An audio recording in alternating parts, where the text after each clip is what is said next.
Well, I'm in a bit of a pickle. You see, I'm Dave's doctor, and here's a gene that I really need to work on, but I only have one copy of Dave's gene. What can I do? Well, that's why I'm a doctor. You see, today I'm going to talk to you all about a polymerase chain reaction, commonly known as PCR. We're going to talk about this process.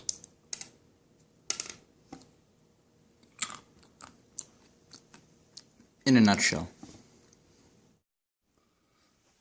So, here's Dave's gene, and as I said earlier, my problem is I only have one. And in order to do work on it, I have to have many. So, we're going to go through PCR. Basically, what PCR does is it's a process which will enable me to have multiple copies of this gene. Step 1 will begin using a denaturing process, and in order to do that, I'll place Dave's gene into this very nifty A+ thermal cycler 3000. So let's begin. In goes his gene.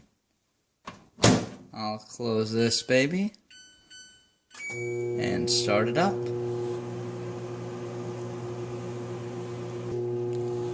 So the reason it's called a thermal cycler is what this machine does is it alternates the temperature, and inside there are primers and polymers that are all just waiting to be done. So it's been a while, and the first step should be complete. Let's check on that right now.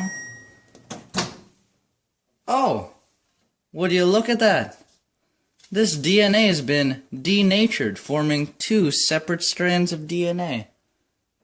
How interesting. They're not separate strands entirely. It's still the same double helix structure, but it's simply been divided in two. Let's continue with this process and see what happens.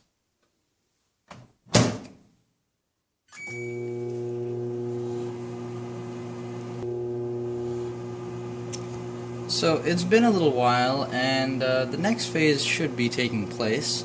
Our thermal cycler has cooled a bit, allowing for primers and enzymes to sort of conjoin to our DNA strand. So let's check and see the progress of that, how that works. Oh! Wow, this machine really works wonders. You can see that there have been primers added, and this Talk polymers is going to start extending and adding nucleotides to our two individual DNA strands. I can't wait to see what happens next. I'll put this back in the machine, and let's see this final cycle take place.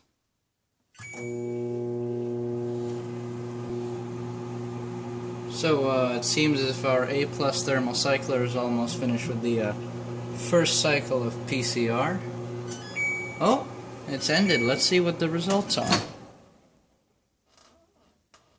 Oh my, what do we have here?